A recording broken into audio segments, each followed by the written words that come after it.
स्थान है तिरुपति बालाजी, सब लोग गए होंगे, सबको पता भी है।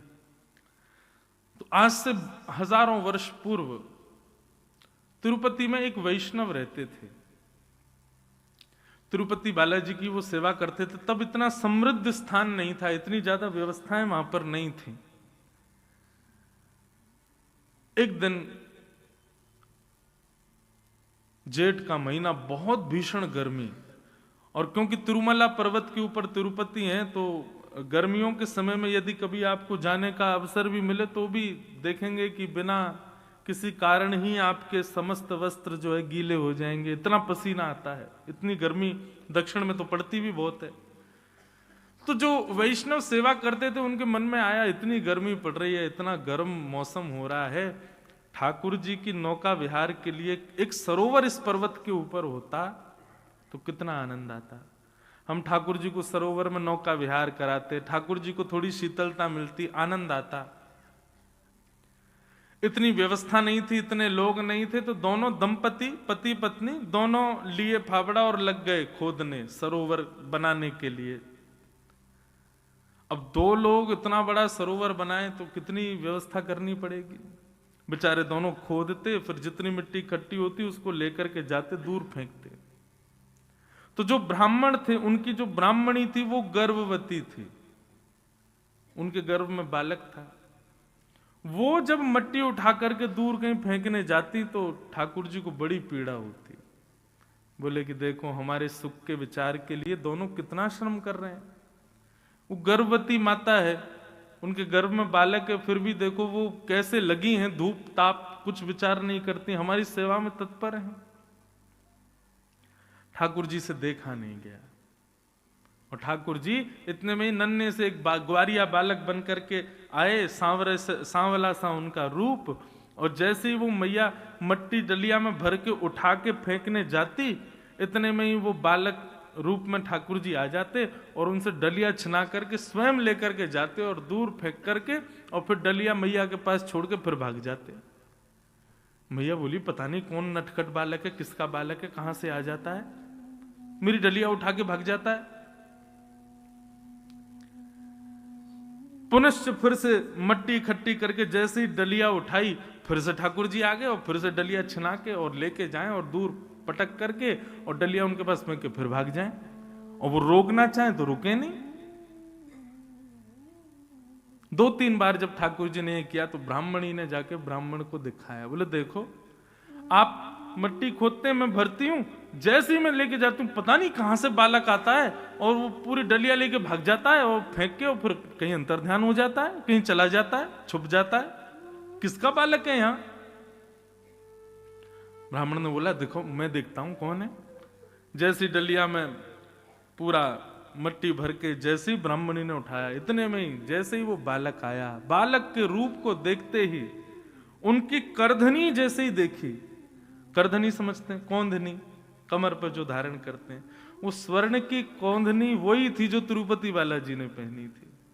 वो देखते ही ब्राह्मण समझ गए, बोले ओहो ये तो साक्षात श्री वेंकटेश भगवान आ रहे हैं। ठाकुर जी के पीछे भागे तो वो तो अंतर ध्यान हो गए, तो ब्राह्मण सीधे मंदिर में गए और मंदिर में जाकर के बोले आप क्या कर रहे हैं भगवान, आप इस प्रकार से श्रम क्यों कर रहे हैं, हम कर तो रहे हैं आपके लिए व्यवस्था, आप क्यों आ रहे हैं वहां पर। तिरुपति बालाजी प्रकट हो गए, प्रकट होकर बोले देखो तुम्हारी ब्राह्मणी गर्भवती है, उसके गर्भ में बालक है, वो इतना श्रम करती है, उसको पसीने आते हैं, इतना परिश्रम करती, मुझसे वो देखा नहीं जाता। ब्राह्मण ने ऐसी बात कही कि श्री ठाकुर जी उन पर न्योछावर हो गए। ब्राह्मण बोले देखिए भगवान, आपका काम है ठकुराई करना, आपका काम है सेवा स्वीकार करना, आपका काम है भोग निवेदन करना, भोग पाना, सुंदर शयन करना, आनंद करना, और ये सब सेवा का क्रम ये हमारी जिम्मेवारी है। तो कम से कम हमको जो सेवा का क्रम मिला है वो हमसे छीनिए मत, ये सेवा हमारी है, हमारे पास ही रहने दीजिए, ये सेवा ही तो हमको मिली है, ये भी आप ले जाएंगे तो फिर हम क्या करेंगे आपके लिए, ये सेवा तो कम से कम हमसे मत छीनिए। ठाकुर जी इतने प्रसन्न हो गए महाराज कि ब्राह्मण को हृदय से लगा लिया। बोले कि तुमसे हम बड़े प्रसन्न हैं, तुम एक बार यहां, हम लोगों की शिकायतें खत्म नहीं होती ठाकुर जी के आगे। जे नहीं है हम कैसे करें महाराज, अभी ऐसा चल रहा है, कैसे कथा सुने, ये चल रहा है, वृंदावन कैसे आए, हम इतनी इतनी शिकायतें करते हैं। और कहां वो ब्राह्मण देवता अपनी गर्भवती पत्नी को भी सेवा से विमुक्त ना होना पड़े, ठाकुर जी को डांट रहे हैं कि आप हमारी सेवा मत छीनिए, ये सेवा का अधिकार हमारा है, हमको ही करने दीजिए, ये भी आप ही करेंगे तो फिर भक्त किस काम के। ठाकुर जी ने हृदय से लगाया, बोले अच्छा ठीक है जाओ सेवा करो। जैसे ही ब्राह्मण निकल के बाहर आया तो देखा कि वहां तो एक सुंदर कुंड का निर्माण हो चुका था। ठाकुर जी ने बढ़िया सुंदर सरोवर वहीं व्यवस्थित कर दिया ताकि अब इनको सेवा ज्यादा ना करनी पड़े और हमारी नौका विहार का क्रम होने लगे। कहने का अभिप्राय, ठाकुर जी जड़ नहीं है, ठाकुर जी चैतन्य है। चैतन्य का अभिप्राय क्या है? अभी सर्दी है, आप लोग शॉल पहन रहे हो, जैकेट पहन रहे हो, क्यों? क्योंकि आपको सर्दी लग रही है। गर्मी आ जाती है आप एसी चलाते हो, क्यों? क्योंकि आपको गर्मी लग रही है। ये क्यों? क्योंकि आपका शरीर चैतन्य है। ऐसे ठाकुर जी भी चैतन्य है, ठाकुर जी जड़ नहीं है। उनके प्रति जड़ बुद्धि मत रखो, वो दिखते जड़ हैं, वो दिखते ऐसे कि पाषाण में हैं, वो दिखते ऐसे कि कोई धातु में है, लेकिन वो धातु या पाषाण में नहीं है, वो साक्षात चैतन्य है। और मैं तो ऐसा कह दूं तो कोई अतिशयोक्ति नहीं, ठाकुर जी आए थे जब हमारे पास तब जड़ थे, अब उनको चैतन्य करने की जिम्मेवारी हमारी है। अब वो चैतन्य हो, ये जिम्मेवारी हमारी है। कभी आपके लड्डू गोपाल या जो भी सेवा का क्रम आप अपने घर में करते हो, कभी उनका स्पर्श करके अनुभव हो, जैसे एक मानव को स्पर्श करने पर अनुभव होता है, वो अनुभव उनको स्पर्श करके हो, तब सोचना अब हमारी सेवा प्रारंभ हुई है। महाराज जी 60 साल से हमारे घर में ठाकुर जी की सेवा चल रही है, लेकिन जैसे 60 साल पहले थे वैसे अब भी हैं, तो इसमें क्या हुआ फिर? कोई अनुभव आपको हो।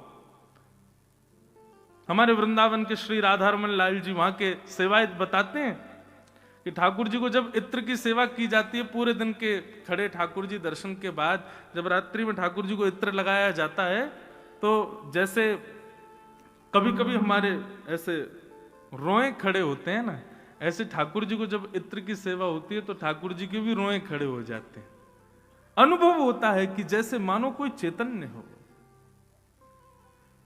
तो पहला, ठाकुर जी सत्य हैं, सत्य है।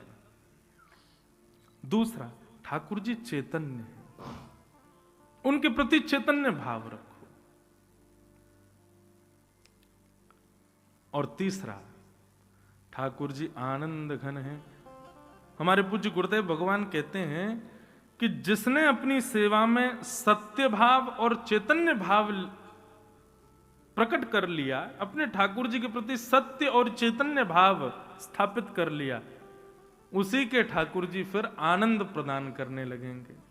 उसी के ठाकुर जी की सेवा में फिर उसको सुख मिलेगा, सुख नहीं आनंद मिलेगा। ऐसे भगवान के ये 3 रूप हैं, सत्य, चित्त और आनंद। सच्चिदानंद रूपाय, सत्य, चैतन्य और आनंद, ये भगवान के 3 रूप। इन तीनों को बंधुओं सदैव अपनी स्थिति में रखो, अपनी बुद्धि में रखो। जब भी आप सेवा करो, जब भी कहीं मंदिर में दर्शन करो, जब भी किसी तीर्थ स्थान में जाओ, इन 3 बातों को याद रखना कि ठाकुर जी सत्य हैं, वे चैतन्य हैं और वे आनंद है। दूसरी बात, विश्वोत्पत्त्यादि हेतवे। ठाकुर जी के कर्म क्या है? विश्व की उत्पत्ति करना, उसका पालन करना और उसका संहार कर देना। पहले तो विश्व को बनाते हैं, फिर उसका पालन करते हैं, अंत में उसको ध्वस्त कर देते हैं। ये ठाकुर जी के 3 कर्म हैं। तापत्रय विनाशाय श्री कृष्णाय वयं नमः। तापत्रय विनाशाय। अब ये बात बड़ी ध्यान से सुनना। 3 प्रकार के ताप होते हैं हमारे जीवन में। ताप किसको कहते हैं? दुख, आदि दैविक दुख, आदि भौतिक दुख और आध्यात्मिक दुख। अब इन तीनों में ही सारे दुख आ जाते हैं, चाहे पति पत्नी के विवाद हो, चाहे आपके पड़ोसी के साथ विवाद हो, चाहे आपका शारीरिक कष्ट हो, चाहे आपका मानसिक कष्ट हो, चाहे आपको धन की तंगी हो गई हो। ये जितने भी कष्ट संसार में, ये सब तीनों के अंदर ही आते हैं। और यहां पर क्या लिखा है? तापत्रय विनाशाय, इन तीनों तापों का जो विनाश करते हैं, ऐसे श्री कृष्ण को हम प्रणाम करते हैं। इसका मतलब क्या है? ठाकुर जी के जो शरणागत हो जाते हैं उनके जीवन में फिर ताप नहीं आते। पर अगर ये बात है तो मीराबाई का चरित्र उठा करके देखो, ताप नहीं आया उनके जीवन में। सूरदास जी का चरित्र देखो, क्या ताप नहीं आया उनके जीवन में? किसी भी वैष्णव भक्त का, गोस्वामी तुलसीदास जी का चरित्र उठा के देखो। आपको पता है गोस्वामी तुलसीदास जी का जब जन्म हुआ था तो जन्म लेते ही गोस्वामी जी के 32 दांत थे, और जब जन्म लिया तो जन्म लेते ही मुख से शब्द निकला राम। ये सुनते ही सारे गांव के लोगों ने हल्ला मचा दिया, बोले ये बालक अशुभ है, ये अच्छा नहीं है। बताओ, इसके 32 दांत हैं, ये मानवों जैसा हंस रहा है। 1 घंटे का बालक हंस रहा है, दांत दिखा रहा है, मुख से राम नाम बोल रहा है, ये बालक अशुभ है। मतलब गोस्वामी तुलसीदास जी की उपेक्षा जन्म से ही प्रारंभ हो गई थी, जन्म से ही उपेक्षा करने लगे थे लोग। आज जिस रामचरितमानस को घर घर में पूजा जाता है, जिस हनुमान चालीसा को हर बालक बोल करके अपने विद्यालय में जाता है, अपने कार्यों की सिद्धि करता है, उन हनुमान चालीसा और रामचरितमानस लिखने वाले गोस्वामी तुलसीदास जी जब पृथ्वी पर थे तब किसी ने उनका सम्मान नहीं किया। काशी में, बनारस में मानस जी लेकर के गोस्वामी जी घूमते थे, कोई स्वीकार नहीं करता। सब कहते ये कैसी भाषा लिखी है आपने, ये कोई भाषा है? लेकिन आज उन गोस्वामी जी को सब लोग, अभी हल्ला हो जाए कि छठी करा पर गोस्वामी तुलसीदास जी प्रत्यक्ष प्रकट होकर दर्शन दे रहे हैं, क्या होगा? हम अकेले व्यासपीठ पर रह जाएंगे, सब भाग जाओगे। उन गोस्वामी जी आगे, भैया दर्शन करो उनके, इतने श्रेष्ठ हैं। तो फिर यहां ये क्यों लिखा है कि तापत्रय विनाशाय? ठाकुर जी के शरणागत के ठाकुर जी तीनों तापों को नाश कर देते हैं, तो फिर किसी वैष्णव को ताप विमुक्त हमने क्यों नहीं देखा? एक भी भक्त ऐसा नहीं है जिसका आप मुझे नाम बता दें जिसके जीवन में कोई दुख ना आया हो। तो फिर इसका भाव का अर्थ क्या है? बहुत ध्यान से सुनना। ठाकुर जी की शरणागति होने के बाद, भगवत शरणागति लेने के बाद जीवन में कष्ट आएंगे, जीवन में दुख आएंगे, जीवन में विपत्ति आपत्ति ये सब आएगी, पर उसका प्रभाव और उसका अनुभव उतना नहीं होगा। सांसारी व्यक्ति को जितने कष्टों का अनुभव होता है, आध्यात्मिक व्यक्ति को उतना नहीं होता। प्रमाण दिखाएं? अब वो तो देखना पड़ेगा, लेकिन बता देते हैं।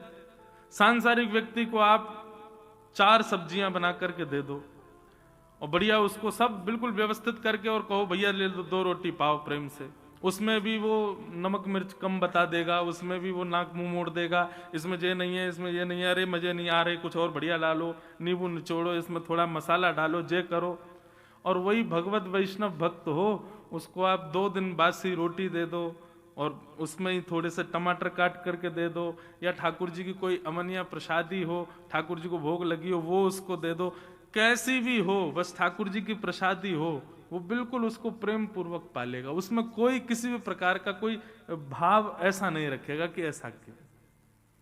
सांसारी व्यक्ति को वस्त्र पहनने के लिए कितनी मैचिंग देखेगा, ये देखूं, ये देखूं, ये देखूं। और वही भगवत व्यक्ति हो, वो कुछ भी पहन लेता, उसको कोई फर्क नहीं पड़ता है। सांसारी व्यक्ति को सोने के लिए गद्दा भी अपने अनुकूल चाहिए, लेकिन भगवत वैष्णव भक्त को तो सामान्य पृथ्वी मिल जाए वहीं लेट के सो जाता है। कहने का अभिप्राय, जब आपके जीवन में आध्यात्म स्तर बढ़ता है तो कष्ट तो जीवन में आते हैं, लेकिन आपको उसका अनुभव नहीं होता, उनकी अनुभूति कम हो जाती है, वे अनुभव होने कम लगते हैं। आध्यात्मिक होने का मतलब यह नहीं कि आपके जीवन से कष्ट चले जाएंगे। यहां पे ये बांध दो, यहां पे ये कर दे आओ, वहां पे वो कर आए, वहां पे चोला चढ़ाया आओ, वहां पे ये कर आओ, इससे कष्ट दूर हो जाएंगे। भाई प्रारब्ध है ये तो भोगना ही पड़ेगा, उससे कैसे बच जाओगे? बस ये हो सकता है कि आपने कोई प्रक्रिया कर ली तो कुछ दिन के लिए वो टल जाएगी, लेकिन वो आएगी लौट करके, उससे बच नहीं पाओगे आप। तो फिर अपने प्रारब्धों को स्वीकार कीजिए ना, उससे भागते क्यों हैं हम लोग? जगन्नाथपुरी में श्री जगन्नाथ जी के एक भक्त हुए माधव दास जी, मैं कथा सुनाया करता हूं उनकी, मुझे क्योंकि ये कथा इतनी प्रिय है, ये छोटी सी कथा में इतना बड़ा ज्ञान छुपा है। माधव दास जी को एक बार एक बहुत भयानक रोग हो गया, ऐसा रोग हो गया कि वो शिथिल हो गए और बिस्तर पर पड़े पड़े उनके मलमूत्र त्याग होता था, दुर्बल हो गए, निर्बल हो गए। तब माधव दास जी पर दया आ गई जगन्नाथ जी को। जगन्नाथ जी बोले, माधव दास बेचारो या की कोई सेवा भी ना कर रहे हो, मैं जाऊं या के पास। तो ठाकुर जी आ गए और ठाकुर जी अपने अंजलि में जल भर के लाते और माधव दास जी के मलमूत्र को साफ करने लगे। माधव दास जी के जब नेत्र खुले, देखा जगन्नाथ भगवान सेवा कर रहे हैं, हाथ पकड़ लिया, बोले प्रभु क्या कर रहे हो आप? बोले तुम्हारी सेवा कर रहा हूं, तुम बहुत दुर्बल हो गए ना, बीमार हो गए हो। तो माधव दास जी ने कहा आप तो भगवान हो, आप मेरी सेवा करना मंजूर मानते हो, इससे अच्छा तो मेरा रोग दूर कर दो, आप चाहो तो हो सकता है आप चुटकी बजाओ मैं ठीक हो जाऊंगा। आप वो क्यों नहीं कर रहे हो, मेरी सेवा क्यों कर रहे हो? आप चाहो तो मैं तो बिल्कुल रोग निवृत्त हो जाऊंगा। तब भगवान ने जो बात कही वो सुनिए। ठाकुर जी कहते हैं, माधव व्यक्ति संसार में अगर जन्म लिया है तो इसका मतलब है उसके प्रारब्ध बचे हैं, इसीलिए वो जन्म लेकर के आया है और वो धीरे धीरे आगे बढ़ रहा है। इसका मतलब अब वो भोगेगा, एक समय आने पर उसके जीवन में कष्ट, विपत्तियां, आपत्तियां, चैलेंजेस आने शुरू होंगे ही होंगे, क्योंकि ये उसके पूर्व के प्रारब्ध हैं, इसीलिए उसका जन्म हुआ है। लेकिन यदि वो भक्त मेरे चरणों में आके कहे कि महाराज इन सबको दूर कर दो, इन सबको नष्ट कर दो, ये जितनी विपत्ति आ रही है इनको सबको खत्म कर दो, और कहीं मैंने दया करके उन विपत्तियों को खत्म कर दिया, वो विपत्तियां खत्म नहीं होंगी, वो विपत्तियां कुछ दिन के लिए टल जाएंगी, और टलने के बाद प्रारब्ध है, भोगना तो फिर से पड़ेगा। माधव आज तुमको एक रोग हुआ, यदि मैंने इस रोग को चुटकी बजा के ठीक कर दिया ना, तो अभी के लिए तो ये टल जाएगा, लेकिन ये प्रारब्ध जो तुम्हारा बच गया, जो तुमने भोगा नहीं, उसको भोगने के लिए तुमको फिर से जन्म लेना पड़ेगा और फिर तुमको भोगना पड़ेगा। इसलिए मैं चाहता हूं कि तुम अभी निवृत्त हो जाओ, इसके बाद तुम्हारा जन्म ही ना हो। इसलिए जो कुछ भी मिल रहा है सबको भोग लो, ताकि तुम अभी निवृत्त हो जाओगे, इसके बाद तुम्हारा जन्म नहीं होगा फिर। इसलिए बंधुओं, आप अनुभव करके देख लीजिएगा, हमने तो बहुत कम आयु में अनुभव कर लिया कि वैष्णव पथ पर जो चलने लगा व्यक्ति, उसके जीवन में कष्ट सामान्य व्यक्ति से ज्यादा आता है। क्यों? ठाकुर जी जैसे ही देखते हैं कि अब ये वैष्णव हो गया, अब ये भक्ति पथ का पथिक हो गया, अब ये मेरे मार्ग पर चलने लगा, तो ठाकुर जी उसके सारे प्रारब्धों को इकट्ठा करके एक साथ भोगवाना प्रारंभ करते हैं। भोग ले सबको खत्म कर और निवृत्त होके आ जा मेरे पास। इसका मतलब क्या है? यदि आप 4-5 दिन बिना किसी विपत्ति के, बिना किसी आपत्ति के जी रहे हो, सब कुछ बढ़िया चल रहा है, जैसा सोचा था, जैसा विचार किया था, सब कुछ वैसा चल रहा है, तो घबराहट होनी चाहिए आपको। क्यों? ये आपत्ति विपत्तियां सब समाप्त हो गई, इसका मतलब आगे कोई बहुत बड़ा तूफान ठाकुर जी ने तैयार कर रखा है, आएगा। लेकिन हर दिन कुछ ना कुछ हो रहा है, हर दिन कुछ ना कुछ फेस कर रहे हैं हम, तो इससे भी प्रसन्न हो जाना। क्यों? ठाकुर जी निवृत्त कर रहे हैं, अब धीरे धीरे सब खत्म हो रहा है, स्वीकार करो। तापत्रय विनाशाय, ठाकुर जी तापों को विनाश नहीं करते, ठाकुर जी तापों का जो असर हमारे ऊपर होता है उससे हमको निवृत्त कर देते हैं। एक प्रकार से आज की भाषा में मैं कहता हूं कथाओं में कि भक्ति क्या है? भक्ति एनेस्थीसिया का इंजेक्शन है। उसको लगने के बाद व्यक्ति सुन्न हो जाता है। जैसे एनेस्थीसिया लगा, फिर चाहे डॉक्टर काट दे, पीट दे, कुछ भी कर ले, आदमी को कुछ पता नहीं चलेगा। देखो, क्रिया तो हो रही, ऑपरेशन तो हो रहा है, काटा तो जा रहा है, रक्त तो निकल रहा है, लेकिन उसको पीड़ा नहीं हो रही है। क्यों? सुन्न हो गया। ठीक वैसे ही भक्ति भी एनेस्थीसिया की तरह। एक बार यदि आप भक्ति पथ के, वैष्णव पथ के अनुगामी बन गए, विपत्तियां जीवन में आएंगी लेकिन आपको अनुभव नहीं होगा। उसकी इतनी ज्यादा कष्ट स्मृति में नहीं आएगा।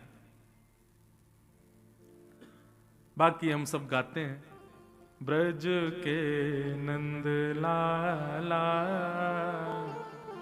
राधा जी के सांवरिया, सब दुख दूर हुए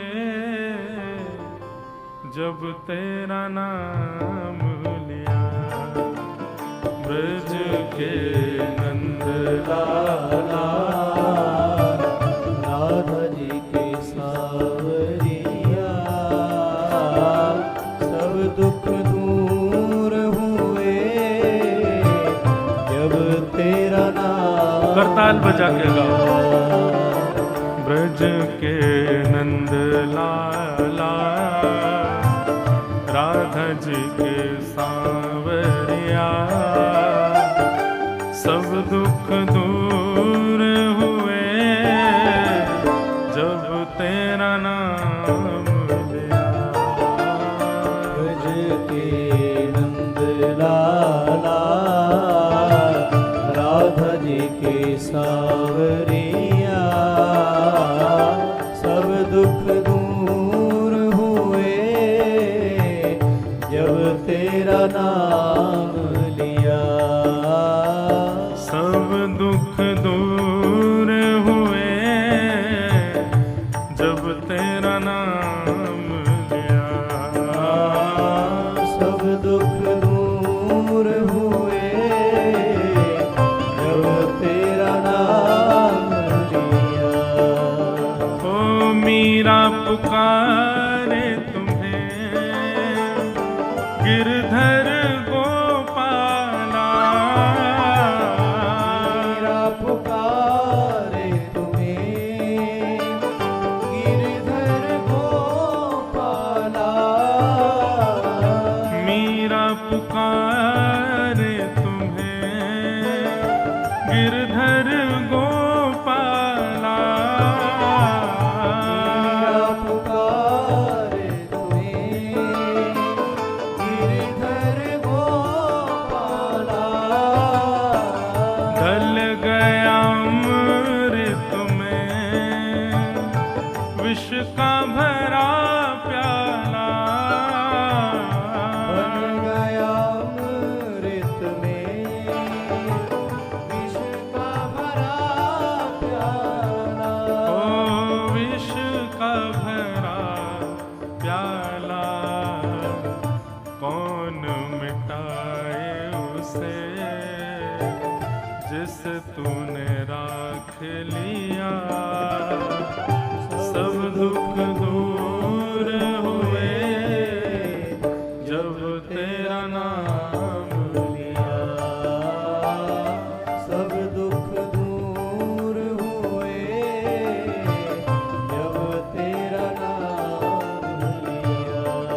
ओ ब्रज के नंद लाला, राधा जी के सांवरिया, सब दुख दूर हुए जब तेरा नाम लिया। सब दुख दूर हुए जब तेरा नाम। श्री राधा रमन लाल की जय हो।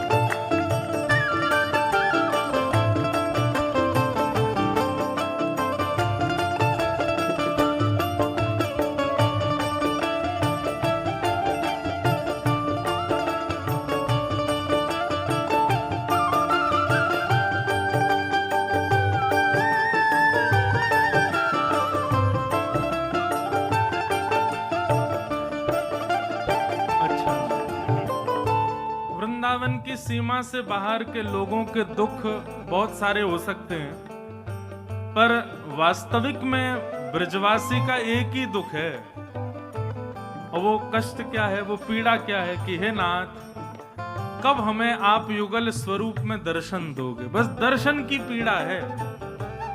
ब्रजवासी तो महाराज बिहारी जी से भी जाकर के यही कहें, ए हो विधिनाथ तो पे अचरा पसार मांगू, जन्म जन्म दीजो याही ब्रज बसिवो। हे विधाता, यदि तू हमसे ने प्रसन्न है गए हो तो भैया ने कृपा कर दियो, हमें दोबारा तो ब्रज में ही जन्म दे दियो। ब्रजवासियों की तो एक ही पीड़ा है कि ठाकुर जी आप बस हमको दर्शन दे देना, और कोई चाह नहीं है ठाकुर जी से। ब्रजवासी और कोई कामना नहीं करते, हम भी यही कामना करेंगे ठाकुर जी से। देख रहे हो तुम मेरे दुखड़े सारे, देख रहे हो तुम मेरे दुखड़े सारे, देख रहे हो तुम मेरे दुखड़े सारे, देख रहे हो तुम मेरे दुखड़े सारे, कब दर्शन दोगे मेरी आंखों के तारे, अब दर्शन दोगे मेरी आँखों के तारे, ओ मेरी आंखों के तारे। ओ अधर पे मुरली है, कांधे पे कामरिया, सब दुख दूर हुए जब तेरा नाम लिया, सब दुख दूर हुए जब तेरा नाम लिया। ओ ब्रज के नंद लाला, राधा जी के सांवरिया, सब दुख दूर हुए जब तेरा नाम लिया, सब दुख दूर हुए जब तेरा नाम लिया। ओ सब दुख दूर हुए जब तेरा नाम लिया। ओ सब दुख दूर हुए जब तेरा नाम लिया। तो तापत्रय विनाशाय श्री कृष्णाय वयम नुमः। तो इस बात को आप लिख लीजिए, ठाकुर जी कष्ट दूर नहीं करेंगे। आप यदि उनके शरणागत हो गए तो पीड़ाएं दूर नहीं होंगी, बस पीड़ाओं का अनुभव कम होगा। और जैसे जैसे इस भक्ति मार्ग में आगे बढ़ेंगे, आध्यात्म मार्ग में आगे बढ़ेंगे, तैसे तैसे सांसारिक विपत्तियां कम होती चली जाएंगी। फिर विपत्तियां बदल जाएंगी। अभी विपत्ति क्या है? अभी विपत्ति सांसारी है। ऐसा हमने सोचा था, नहीं हो रहा, विपत्ति लग रही है। बेटा कोई ये काम नहीं कर रहा, विपत्ति लग रही है। बेटी से ऐसी अपेक्षा थी, नहीं मान रही, विपत्ति लग रही है। चाहते थे यहाँ घर बने, ऐसा हो वैसा, ये सब विपत्तियां हैं। लेकिन भक्ति मार्ग में आने के बाद में कष्ट केवल एक ही रह जाता है, और वो कष्ट क्या है पता है?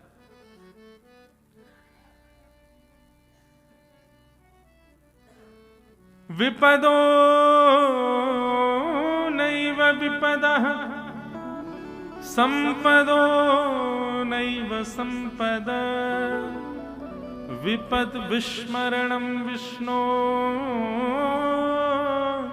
संपद नारायण स्मृति। भक्ति मार्ग में आने के बाद केवल एक विपत्ति रह जाती है। भोजन नहीं मिला, ये विपत्ति नहीं। धन नहीं मिला, ये विपत्ति नहीं। ये नहीं हुआ, ये विपत्ति नहीं। तब तो एक ही विपत्ति है, क्या? हम रोज बिहारी जी दर्शन करने जाते हैं, आज नहीं जा पा रहे, ये विपत्ति। हम हर दिन वृंदावन को याद करते हैं, आज वृंदावन की याद क्यों नहीं आ रही, ये विपत्ति। हम रोज कथा सुनते हैं लेकिन आज कोई कथा क्रम में जाने का अवसर ही नहीं मिल पा रहा, ये विपत्ति। हम नित्य अपने ठाकुर जी की सेवा करते हैं लेकिन आज किसी कारण से मुझे कहीं जाना पड़ रहा है, मैं सेवा नहीं कर पा रहा, ये विपत्ति। भक्ति मार्ग में आने के बाद विपत्तियां बदल जाती हैं, फिर ठाकुर जी से संबंधी भाव ना मिलने पर विपत्ति लगती है, फिर संसार की स्थिति विपत्ति नहीं देती।